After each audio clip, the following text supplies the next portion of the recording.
po namin nung vaccination pre-vaccination day, very prominent na more or less 60 to 80% ng mga vaccination site. Karamihan po doon, Mr. President, is sa mga kabataan po. And then, ano po natin yan, we are very confident, kami po ni Sec Vince at saka ni Sec Duque, and also ni Sec Anyo, confident po kami na 54 million Filipinos will be completing the second dose this year end. And tama po kayo, Mr. President, na malaki po ang tulong ng LGU at ng DILG sa implementasyon ng ating mga vaccination. So, si Sec Anyo po talaga ang isa sa mga nakita natin nag-orchestrate po ng mga LGU in order for them to be inspired na talaga makuha po natin yung lahat ng ating mga targets.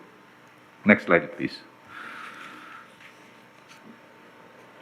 Next slide, please. Pakipindot lang po yung Sir, ito po yung makikita po natin, 24 million po yung yung darating po ngayon, ngayong week. Ngayon po, darating po yung 2.3 million ngayong gabi. So bukas po, darating po ang 8.2 million. At sa susunod na araw, sa Wednesday, 10 million.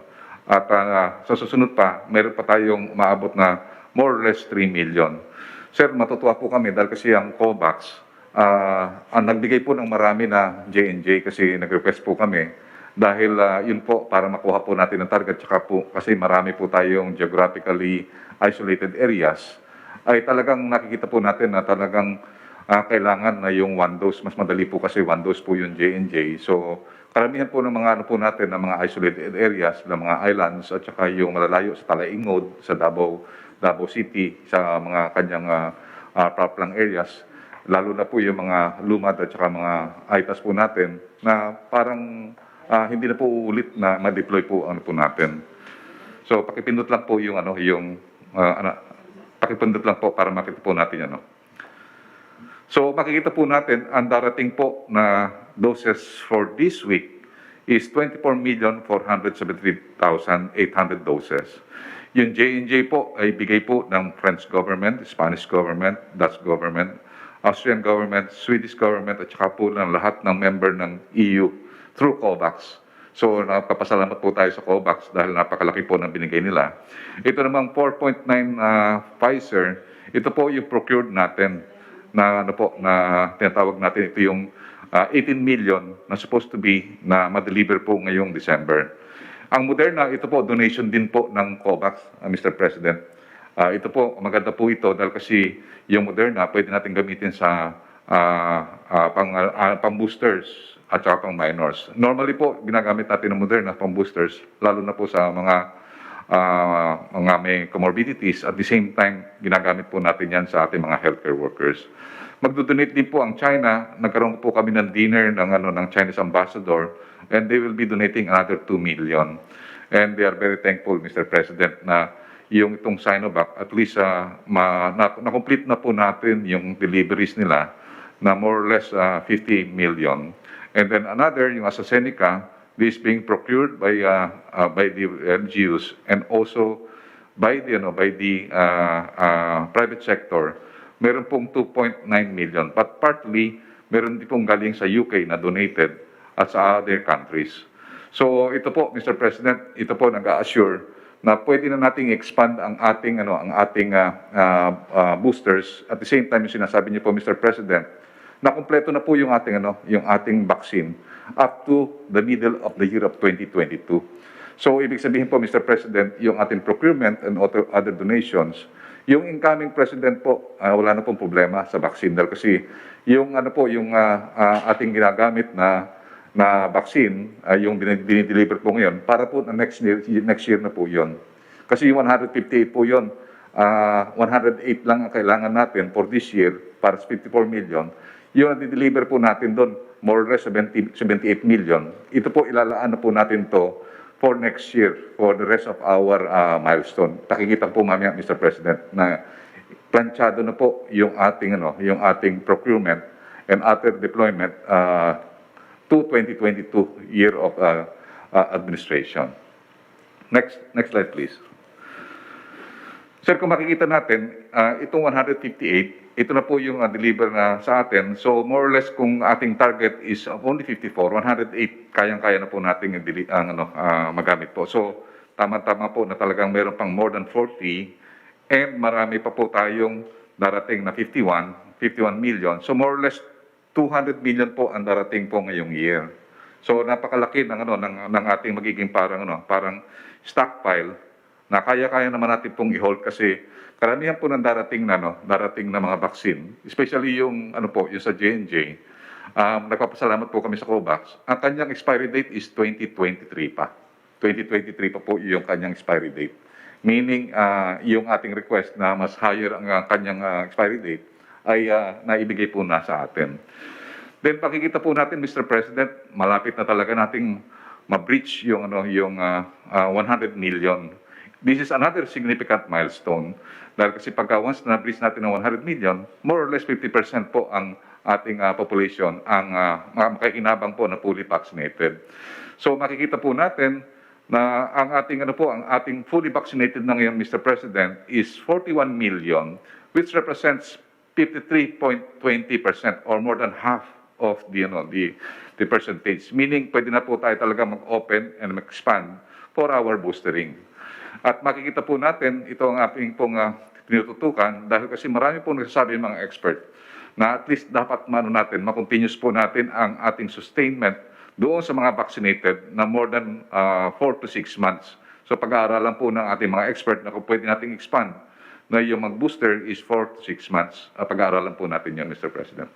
Next slide, please. Sir, makikita po natin itong update vaccine administration by region. I think ito makita natin, Mr. President, there is no other city in the world na nakita po natin na 102% na po fully vaccinated yung kanyang elderly population. Palagi ko, Metro Manila lang po ang merong nakita natin na ganyan ang capability na nakita natin, na break natin yung hesitancy. At the same time, nakita po natin na 111% na po percentage yung kanyang first dose. Meaning, pati po yung mga bata na kukuha niya na po at kuha na po niya yung mga elderly niya. Ang maganda rito po, sir, ito pong nung karoon tayo ng tinatawag nating National Vaccination Day, sumipa po yung pag-arangkada, sumipa rin po yung kanilang capacity. So ngayon po mayroon po tayong 6 na regions na meron na pong more than 70% na tinatawag nating first dose na 70%. So nahandyan po ang CAR, which is 72%, ang Region 3 with 71%, Region 4A, 71%, Region 1 at saka Region 2 po. Bigla po yan naging malaki po yun. Nakausap po natin ng dalawang governor na talagang halos nagpapaliksahan po sila na yung Region 1 at saka Region 2 talagang tumaas po ang kanilang capacity. And also Region 10 is also catching up. And yung lahat naman po naka-yellow, orange, ito po yung tinatawag natin meron ng more or less 60% and up. At nakikita po natin na kukunti na lang po, 4 na lang po na region ang medyo nahuli. Na ito po ang focus naman natin ngayon sa second National Vaccination Day. So itong Mimaropa, Region 5, Region 12, at saka yung region ng BARM, ito po ang tinatarget natin para mapataas na lalo ang kanilang natawag nating vaccination capacity at saka vaccination output. Next slide, please. Sir, ito po yung sinasabi namin po na tinatawag nating Synchronization Matrix. Ito po, itatawid po natin yung ating National Vaccination Program even beyond the national election at saka yung change ng administration. So, ganun po ang ginagawa po natin, pinaplano po natin na kasi po nakikita natin yung effect ng national election, magkakaroon ng diversion yung attention ng ating mga political leaders. So, we wanted na ang lahat ng ating vaccination program matapos po before the first quarter. So yung ating first milestone sa general population is matapos po yung 70% ng first dose. And then ito po ay nagko-constitute ng 54 million na at least second dose completed. Yung second milestone po natin is that meron po tayong 77 million na ma-vaccinate by end of first quarter. Same thing, ang sinasabi nga po ni Sec Duque, itong directive sa amin ni Sec Duque na before the end of the second quarter or before the transition government, we will be completing 90 million population with second dose completed. Ganoon din po yung ating target sa children vaccination. Gusto po natin na matapos yung 12 to 17 by end of this year. More or less maka 80% na po tayo. And then by the start of first quarter, yung 511, ma-implement na po natin. Nag-submit na po ang Pfizer ng kanilang tinatawag nating amendment of the EUA to cover yung 5 to 11. And we will be expecting more or less na before the end of the year ay mayroon na po itong EUA. Then ganoon din po yung target po natin na yung 1.6 million na healthcare workers ay matapos na rin po mag-booster before the end of the quarter. Pero sa ngayon po nakita natin medyo mababa po yung ating boostering kaya gusto natin na matapos na po yan. And also, yung third dose ng seniors, we would like to continue to cover yung 5 to 8 million before the end of the fourth quarter. So that's why ang nakikita natin, our two catch-up plans is the National Vaccination Day last November 29 and also December 1, and also yung second vaccination day this coming 15 December to 17 December. So, ang po namin din po, Mr. President, yung boostering for government and economic frontliners and general population, we already started the boostering of those persons that had been vaccinated during March, April, and May. So, we will finish po yon before the end of the year. And at the same time, yung po natin, we will start also expanding the vaccination of our July to December in phase by starting of first quarter. Meaning, ang po natin, we might decide because of the steady supply and nakita natin more than 200 million po ang darating before the end of the year, we might expand the boostering to the general population. So, Mr. President, ito lang po ang report natin at sinasabi po natin na our national vaccination program transcends even the end of our administration, Mr. President. Thank you, Secretary Galvez. Now, may idagdag lang ako. Mga kababayan, nakita naman ninyo yung deliveries, yung dumating ng bakuna. It was not intermittent, but it was with regularity na dumadating yung mga bakuna. And it needed the presence of either Secretary Anyo, Secretary Galvez Bensdison, and Secretary Doke. Kaya nung hindi naman ako nagalit, but I was complaining about the disrespect of officials of a separate Congress na para bang they treated my cabinet members na yung parang resource person nila kung saan nila nakuha. Alam mo, makita mo naman ang deliveries ng bakuna sa airport. Kailangan nandoon sila to verify, validate, and to make sure that what was agreed upon dineliver talaga ng tama. Yun ang ko. Kasi pinapatawag nila itong apat, minsan sa umaga o sa hapon, pero hindi naman nila tinatawag to testify. And it happened several times. Ako na po ang hindi naman naawa, but it's our duty really to obey the processes of Congress also. It's given. Wala akong dyan. Admittedly, they have the power to summon, and if you do not obey the summons, you can be cited in contempt sa Congress. Walang question yan. Pero ilang beses na tinawag itong aking mga opisyal, kailangan pa siya pumunta ng airport, tapos they are being detained doon sa Congress without a clear path of how to proceed when when will they be called to testify? Kung akin ang habol ko lang doon, na treat us and the cabinet members with respect also. Kung in the future, kung tawagin ninyo, set a date and time and tawagin ninyo sa panahon na yan at the appointed space dyan sa... Huwag ninyong paupuin dyan kasi maraming trabaho yan. COVID pa noon hanggang ngayon. Tapos ganun na lang ang tratamento ninyo.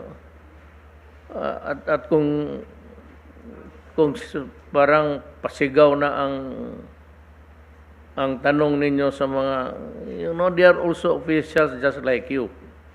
Walang sabi na appointed kayo, appointed lang sila kasi kayo elected. That's bullshit. They are there because that is provided for in the Constitution, and you have to have a secretary for each department. Hindi naman yan na mamimili ka lang ng kung sino-sino dyan ilagay mo. Do not place so much importance dyan sa position mo just because you are a senator. Ito si Gordon talagang lumaki ang ulo. He treats other people like inferior sa kanya.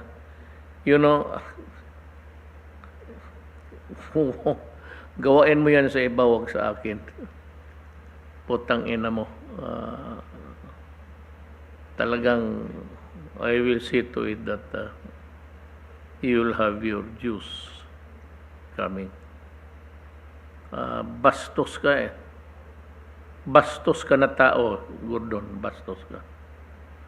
At kung hindi mag-agree ang mga senators dyan, ewan ko kung anong tingin ninyo sa karakter ng tao. How do you assess a person's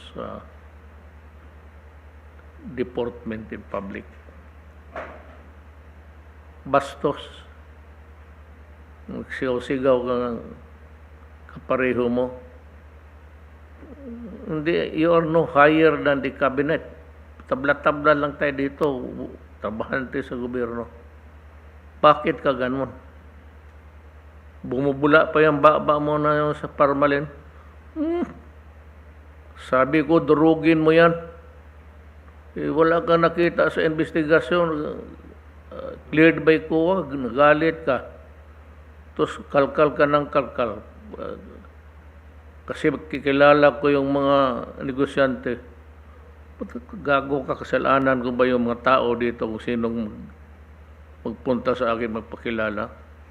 At hindi naman yung residente na yan dito. Davao for 22 na nga. So, kilala ko yan.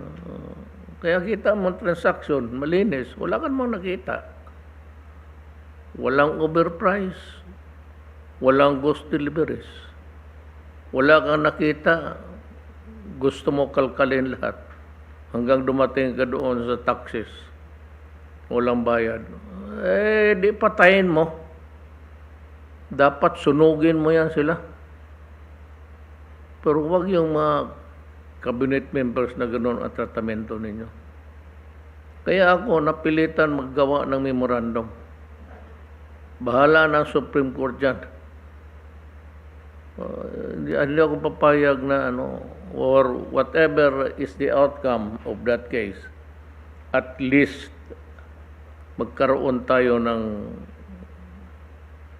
dito na we should treat each other with respect. Do not shout at the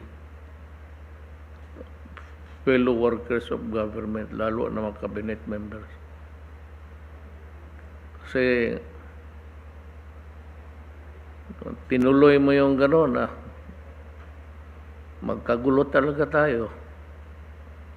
At sinabi ko sa kanila, stand up and tell them that you're leaving. you are arrested, I will go there and get you.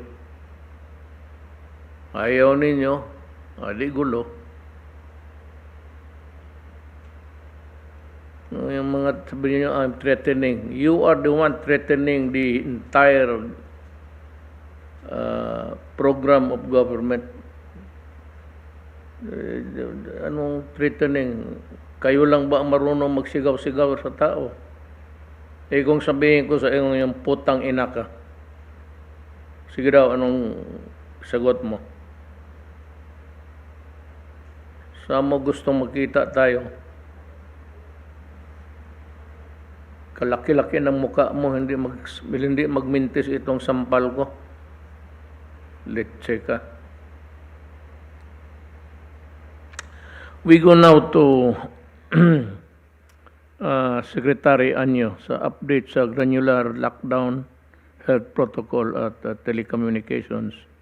And always itong anti-drug campaign. Magandang gabi po, Mr. President, Executive Secretary Salvador Mejardea, Senator Bongo, fellow Cabinet IATF members, mga kababayan, magandang gabi po. Please, next slide. Ang una ko pong iuulat ay ang ating mga nagaganap na granular lockdown nationwide. Dahil po epektibo yung ating ginagawang alert level system, yung pagpapatupad ng ating minimum public health standard at ang ating massive na pagbabakuna, nakita po natin na talagang mababa na ang ating mga cases. Sa katunayan po sa buong Pilipinas, 42 areas na lamang po ang nasa granular lockdown at nakakaapekto sa 51 households o 107 individuals. Titingnan po natin sa National Capital Region, 0 na po. Wala nang area sa NCR ang nasa granular lockdown. Next slide, please.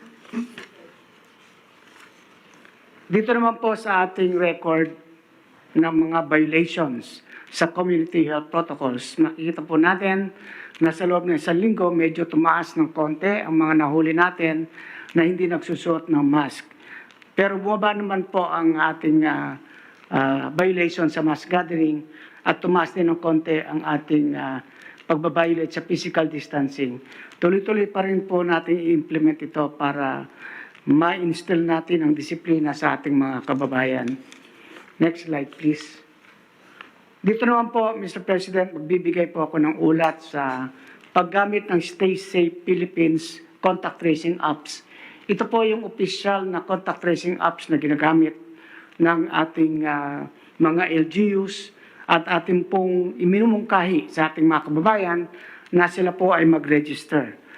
Sa kabuuang 1,634 LGUs, nakikita po natin na 1,376 or 84% po ng ating LGU ay gumagamit nito.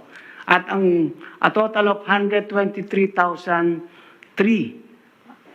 organizations, government offices, companies, and LGUs po ang gumagamit ng ating Stay Safe Philippines contact tracing app.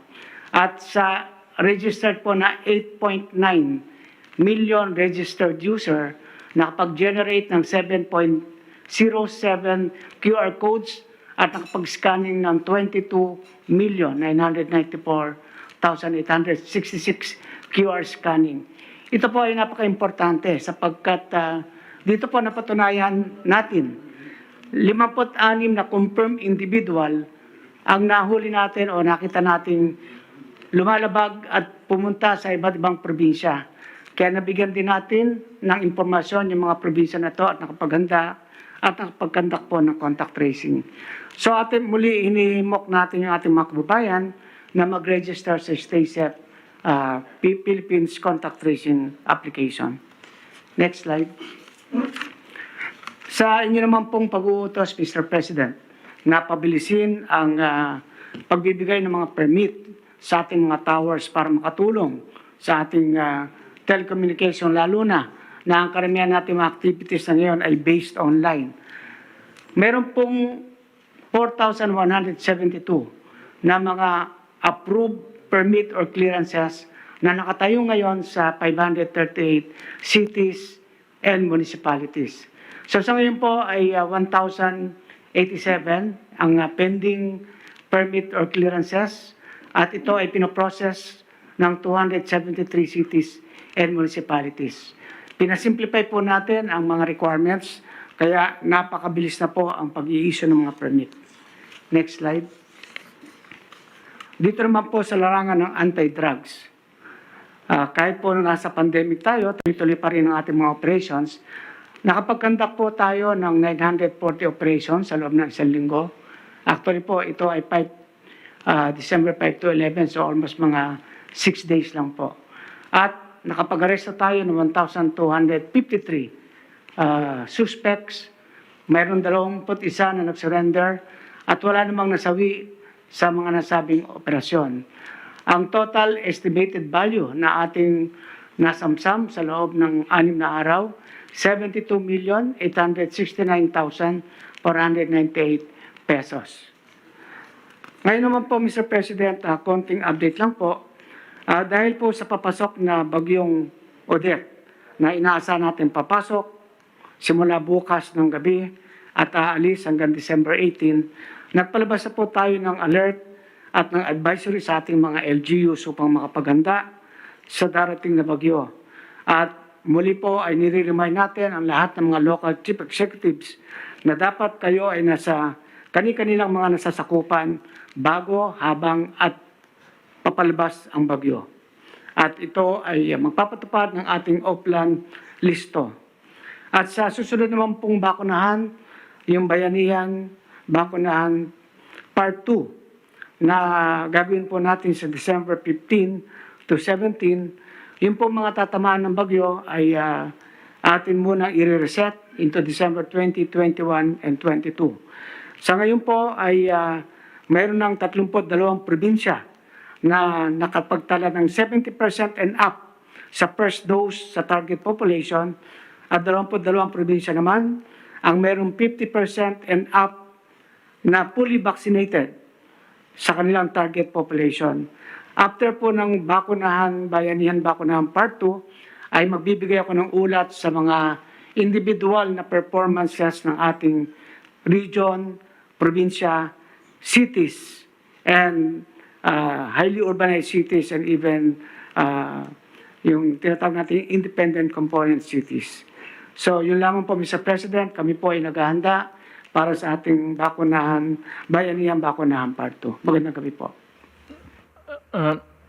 Sir, Secretary Anyo, can we have a compilation of all shabu seized during this year's starting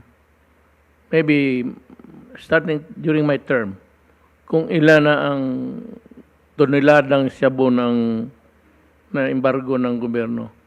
Just for our, it's also intended to apprise the human rights. And maybe when the time comes, we will use it to show to the ICC na that's the reason why I am not going to bow down to their jurisdiction, is because they would see the enormity of the problem of shabu in the country. Para malaman lang po nila. Oo, Mr. President, gagawa po ako ng ulat. Pero sa ngayon po, ang tinataya po namin ay nasa 79 to 80 billion pesos of shabu ang ating pong nasamsam. Gagawa po ako ng detalyadong report sa susunod na ating pagpupulong, Mr. President. Thank you, sir. Director Domingo, it's your turn.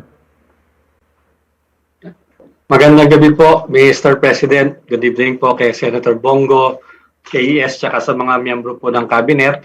Magbigay lang po ako ng konting update, especially po dito sa Omicron variant na medyo pinangangambahan po natin ngayon at binabantayan natin na hindi makapasok. No? Next slide, please. Kung maalala po natin, the first time po na na-report ang variant na ito was only 3 weeks ago. 3 linggo pa lamang po ang nakakalipas, no? At simula po noong 3 linggong yan, as of today, meron na pong 63 countries na nagka-identify po ng Omicron variant infection sa kanila pong lugar. Sa Pilipinas po, wala pa po. Sa lahat po ng ating mga sa Philippine Genome Center, wala pa pong nakikita, no, na Omicron variant dito po sa Pilipinas. Ngayon, ang WHO, dinesignate po ito na variant of concern. And when we say that, it means tinitingnan po natin kung meron bang increase sa kanyang transmissibility o yung kanyang capability na manghawa, kung may increased virulence or kung mas grabe po ba ang sakit na dulot niya, o kung meron decrease sa effectiveness ng ating mga diagnostic test, ng ating mga gamot at ng ating mga bakuna. At so far, ito po ang ating nalalamang impormasyon. Next slide, please. Doon po sa transmission, mukhang mabilis nga po talaga siyang makahawa, no? At least very similar to the Delta variant. In fact, sa UK, after po nila makadetect ng several cases, ngayon po marami na silang nakikita sa Europe at saka sa UK na cases na hindi na po nanggagaling sa travelers, kundi local transmission na. Kaya po talagang kailangan mag-ingat kasi ito po ay mukhang mabilis din po siyang makahawa. Hindi lang natin alam kung mas mabilis pa or mas easily transmissible pa kaysa sa Delta variant. Ang maganda naman pong balita yung tungkol sa virulence or yung severity ng illness. So far po, karamihan ng nakikita na patients na merong Omicron have either mild disease or are asymptomatic. No? Mukhang hindi naman po siya worse than the Delta variant or the other variants previously identified. Pero since libo pa nga lang po ang mga kaso, binabantayan po natin na ngayon ito sa buong mundo. Next slide, please. Yun naman pong sa testing, meron pong mga PCR test kit na nakita sa ibang bansa. Yun pong ang dinedetect niya yung tinatawag na S-gene na hindi po nadidetect itong Omicron. Pero dito po sa Pilipinas, hindi po, wala po tayong approved na ganyang mga test kit. In fact, all of the test kits that are being used in the Philippines continue to detect the infection. At nadidetect po ang Omicron variant. No? Kung sakaling makita siya rito, makikita po siya sa mga test kit na ginagamit natin at approved po ng FDA. Ngayon, ito nga po ang pakiusap natin dun sa mga laboratory. Kung meron po silang makita, because some test kits detect several genes doon po sa doon po sa virus. Kapag may nakita sila na positive for some genes pero negative doon sa S gene o may dropout doon po sa S gene, ang request po namin ay refer po nila ito for sequencing sa Genome Center para makita kung ito po ay Omicron. Next slide, please. At kung ganin din po, kung mayroong mga unusual PCR test results or yung mga clinician natin, kung meron po silang makita ng mga cases na talagang from history taking at saka physical examination, sigurado sila or very strong suspicion nila na ito ay COVID-19 illness pero negative sa test, ang hinihiling po natin ay pa-retest po nila ito or padala po for sequencing para lang malaman natin kung meron tayong hindi na-detect ito pong bagong variant. And the good thing about the antigen detection tests naman po na available dito sa atin, they are all expected to continue to detect ito pong SARS-CoV-2 infection including Omicron. So lahat po ng antigen test at this time are still very useful. Next slide. So sa diagnostic po, wala naman tayo pang problema.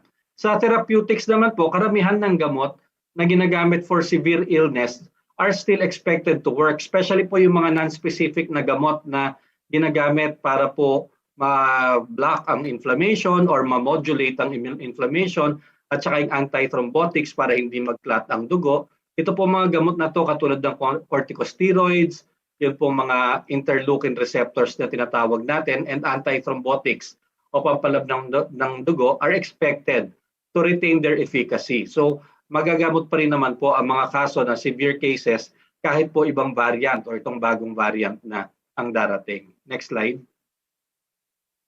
Yun pong hindi tayo masyadong sigurado yung mga monoclonal antibodies kasi ito po mga targeted therapy po ito, antibody na dinevelop using the original variant na meron po ng S protein. So kung hindi po niya nadidetect yung S protein dahil natanggal po dito sa mutated variant, maaari pong itong mga targeted monoclonal antibodies might not be very useful. However, yung mga antiviral agents po na ginagamit na nagkakaroon ng effect sa metabolism ng virus para hindi po ito makareplicate, they might have some reduced efficacy pero hindi naman po likely na significant. So magagamit pa rin po itong ating mga bagong antiviral drugs. Next slide please. Sa bakuna naman po, ang ating experience historically is that every time meron pong konting pagbabago dun sa variant or sa virus, medyo bumababa po ng konti ang efficacy, no? However, we also know that they are still they're still very useful and they remain critical. The vaccines are critical in reducing severe disease and death. So kahit po mabawasan yung efficacy niya from preventing illness, most of them do not decrease the protection against severe illness, severe COVID, and death from COVID-19. So ganun din po ang nakikita natin sa Omicron, no? Especially kapag na-complete po yung dose at yun po mga nagkaroon ng booster 6 months later, are probably going to benefit from the vaccination, and the benefits definitely outweigh the risk. Ang WHO po ngayon is currently working to assess potential impact of the new variant on vaccine effectiveness. However, the general consensus is that they do retain protection even against the new variant. At update lang po, Mr. President, yung pong nakalipas na linggo, yung Pfizer, nag-apply na po sila ng EUA for children 5 to 11 years old. Kasi ngayon po 12 to 17 ang nagagamitan natin ng Pfizer at saka po ng Moderna. Pero yung Pfizer, pinayagan na po ito 5 to 11 years old sa US, sa European Union, sa Canada, and several other countries. And they finally sent their application to us. Ito po ang ine-evaluate ngayon ng ating mga eksperto. And we hope to finish evaluating po within the next, maybe 2 weeks. At ang pagkakailaba lang po, medyo iba po ang iba po ang preparation ng vaccine na to. So hindi po ito yung vaccine na ginagamit natin sa adult na binawasan lamang, no? Kundi talagang mas mababa po yung concentration niya of the same active ingredient, yun pong mRNA, at saka yun pong kanyang volume yung dosage ay mas mababa. So kung bibili po tayo nito for 5 to 11, it's going to be a different vaccine than the ones that we are using now from Pfizer that we are using for adults. Next slide please. So huli na lang po, pakiusap natin sa ating mga kababayan, talagang aside from the alam na po nating tried and tested natin na pagsuot ng mask at saka pag-iwas sa maraming tao na lugar, sana po sa ating vaccination days na darating, pumunta na po kayo, no? Unang-una, pinaka-importante po sana yung mga unvaccinated pa. All adults na wala pa pong natatanggap kahit isa, at saka po yung mga 12 to 17-year-olds, sana po dalhin na po sa ating mga vaccination centers. Pangalawa, yun po mga incompletely vaccinated. Kung naka-isang dose pa lang po kayo, tas 2 dose ang schedule nyo, kunin nyo po yung pangalawang dose dahil nakakatulong. Pangatlo po, yung ating mga booster doses. Pag nakalagpas na po ng 6 months, kapag po lalo na sa healthcare workers, senior citizen, immunocompromised, and all adults po, 18 years old and above. Kung nakalagpas na po ng 6 months, pwede na po tayong magpa-booster dose. At kung ang natanggap po natin ay yung Sputnik Light or yung Janssen, 3 buwan lamang po ang hinihintay, pwede na pong magkaroon ng booster dose ngayon pong vaccination days natin. Next slide. Yan lang po. Maraming salamat po, Mr. President.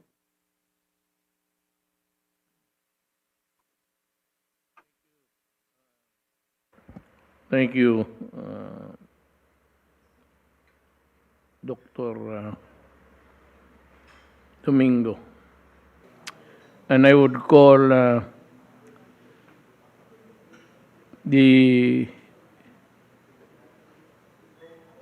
how would you call this? Ika nga tawag nila, si Little President, tawag nila sa mga executive secretary. Para siyang dean ng mga cabinet members. Bing Bong Medialdia. Bong. Good evening, Mr. President and fellow members of the Cabinet. I am here to report on the work of the Office of the Executive Secretary, or the OES, from the time your administration began in June 2016. OES has a unique mandate among all agencies. We do not, for example, build roads or bridges as the DPWH has so ably done, nor do we operate public institutions like public schools and hospitals as the DepEd and the DOH have been tirelessly doing. Rather, we have been assisting the President in managing the entire government bureaucracy in the executive branch. As such, the OES has been involved in every aspect of governance under this administration. This is something the President very well knows, but we report on our work today not just as a recap for the President's appreciation, but also for the benefit of the public who may not be that much aware of what we have been doing. By deliberate choice, my office has stayed outside of the limelight, preferring to work behind the scenes. But we will break our oath of silence momentarily to give the public a glimpse of the role of the Office of the Executive Secretary. The role of the OES is to provide staff support to the President. Every directive, issuance, memorandum, or even a letter that the President signs goes through a thorough process of deliberation. From the time it was conceptualized up to its promulgation, the OES is there, the invisible guiding hand, making sure the President's orders are complied with. Through various points of view and interest needs to be taken into consideration are all subjected to comprehensive legal research to ensure that whatever the President would sign and approve could withstand any legal challenge that may be brought against it. Our office, in short, undertook what is known as the complete staff work on every proposal we elevated to the President.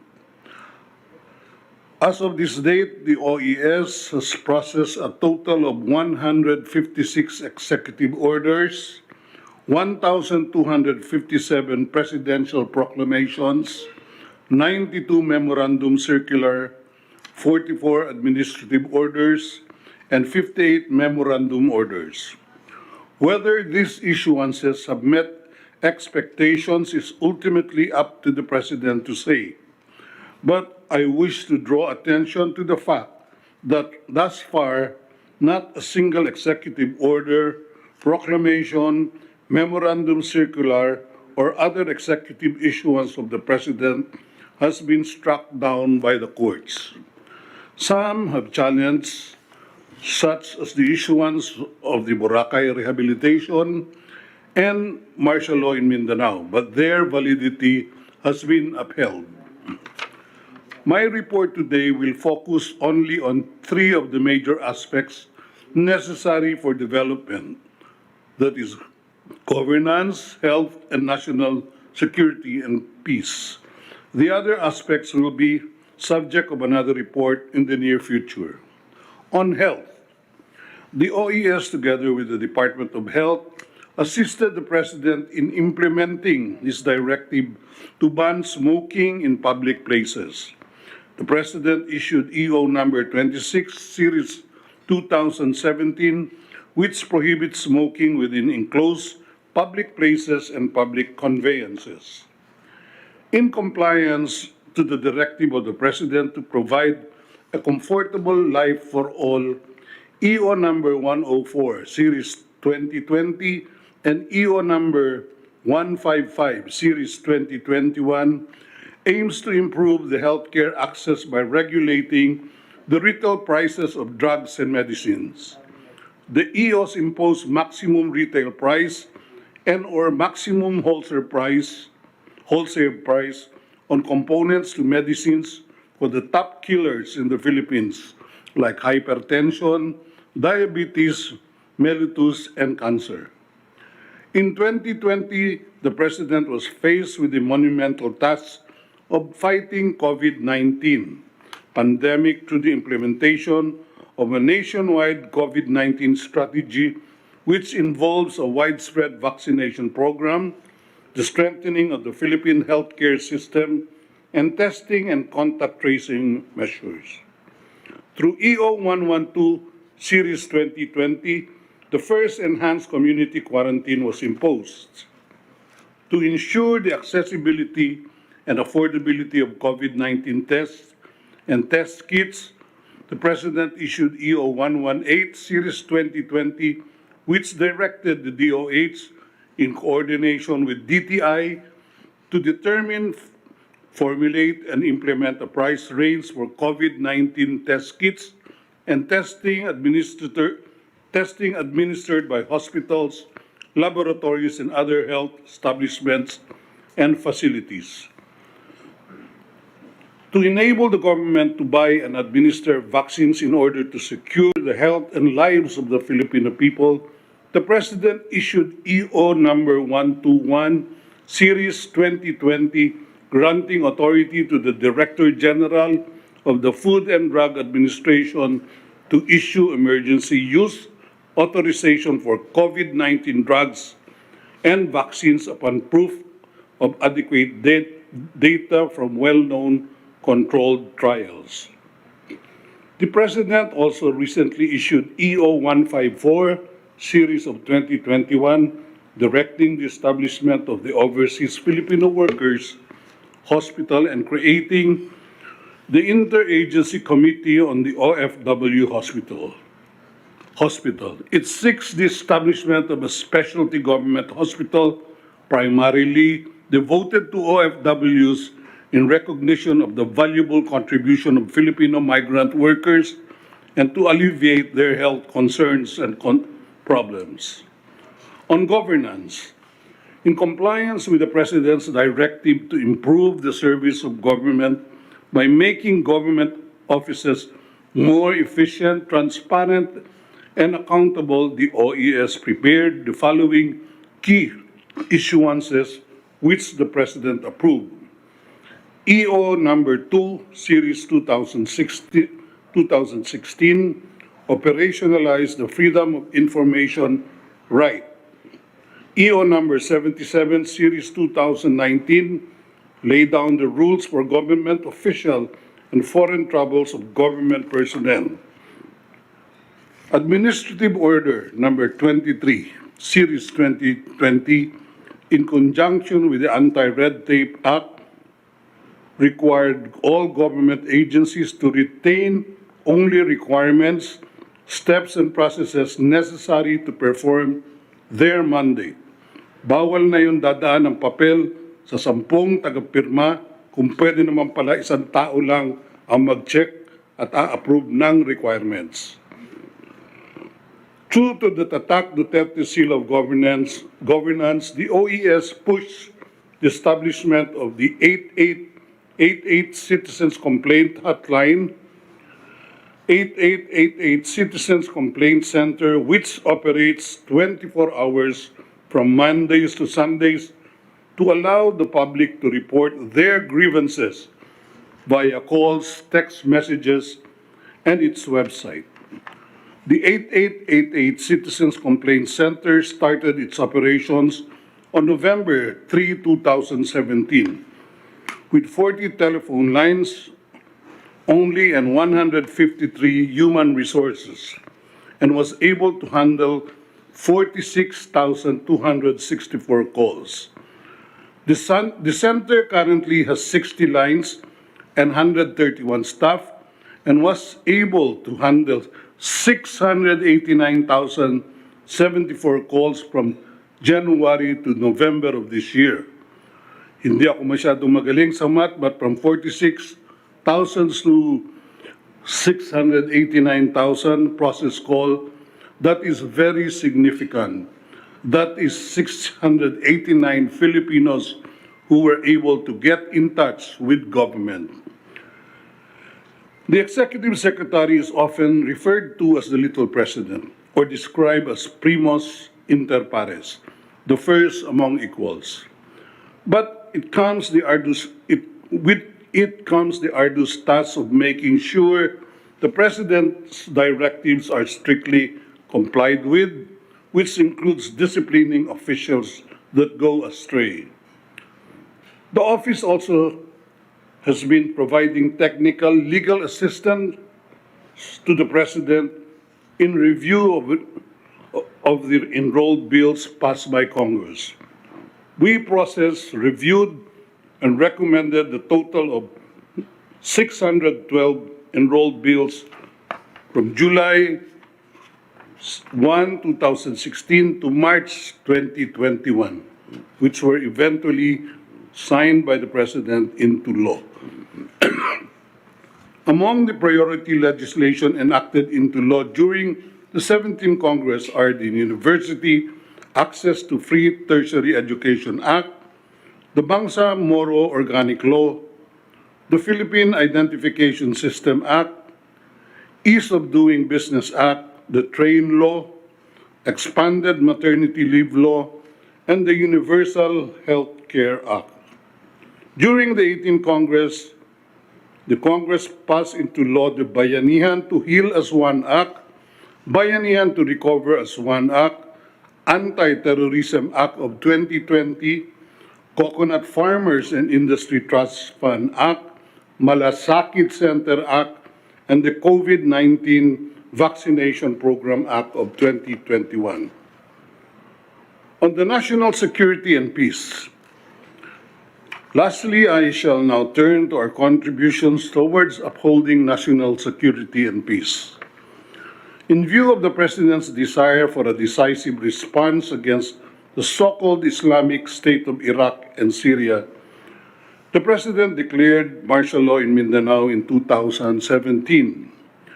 The OES assisted the President in preparing Proclamation Number 216 Series of 2017 and the 3 extension of martial law period, as well as in defending these issuances before Congress. The OES constantly affirmed the President's commitment that martial law in Mindanao will not be abused.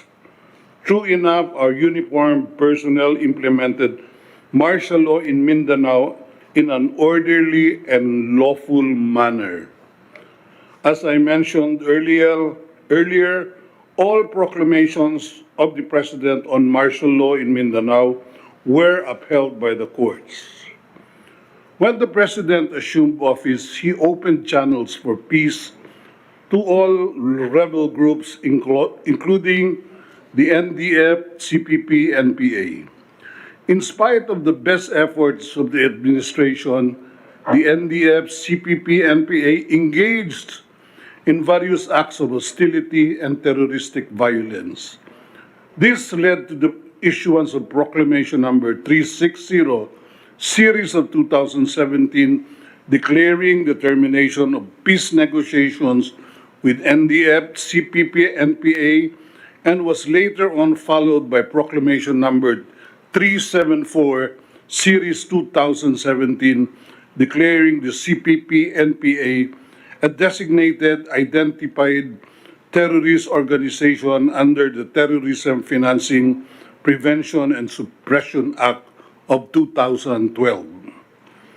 The administration is aware that the only way to lasting peace is for the state to recognize and address the root causes of all tension and conflict. To this end, the President issued EO number 70, Series 2018, which institutionalized the whole-of-nation approach in attaining inclusive and sustainable peace and created the National Task Force with the objective of ending local communist armed conflict. The President likewise created Task Force Balikloob through the issuance of Administrative Order Number 10, Series 2018, to centralize government efforts to reintegrate former rebels and address their economic and social psychological needs. With the passage of the Anti-Terrorism Act of 2020, the Anti-Terrorism Council was able to designate terrorist groups and organizations. As a result, the bank accounts of these designated terrorists were frozen by the Anti-Money Laundering Council. Mr. President, time does not permit me to mention many other contributions of the OES in the realization of the President's vision for the country. Please allow me to end my report with a little anecdote. Former U.S. Secretary of State Madeleine Albright, referring to the government of her country, remarked that steering gigantic government bureaucracy sometimes felt like you were steering a ship the size of an aircraft carrier while using a small rudder made for a lifeboat. It was difficult to lead such a huge organization towards the directions the leader wants it to take. The same is true for all countries, including our own. Nonetheless, my office has sought to do to the best of our ability is to hand to the President the tools to enable him to effectively steer the Philippine government to where he wants it to go. We have done our best to hand to the President not a paddle, but a reliable rudder fit for a ship by which he could steer the government towards the realization of his noble aspirations for the country. This rudder was in the form of the various executive issuances that conveyed the President's marching orders to the different departments and agencies, and also in the form of the guidance and leadership we have provided to different interagency bodies of which we are a part. We trust that effort and diligence which went into every written order and into every meeting have served the President well, and that many of these issuances would benefit the country for many years, even decades to come. Thank you, Mr. President. Thank you, Secretary Medjaldia. Yeah, that your talk winds up today's meeting. Let me just say a few words to the Filipino people. We continue to serve you well, and ang aming maasahan ninyo na lahat ng ginagawa namin ay para sa bayan, legal, at yung pera ninyo ay nasa mabuting kamay. If by chance you have a question about a particular transaction in government, or would want to know the money or the whereabouts of the money na gusto ninyong malaman, feel free to write us at 888, and we will call the particular secretary, department secretary, to come here and to explain to you what you want to know about the workings of government. So yan lang ho. That is the guarantee that I can give you. And at this time, we will say that we will be celebrating Christmas in the coming days. Stay safe, and yung wala pang bakuna, mamatay ako sa inyo.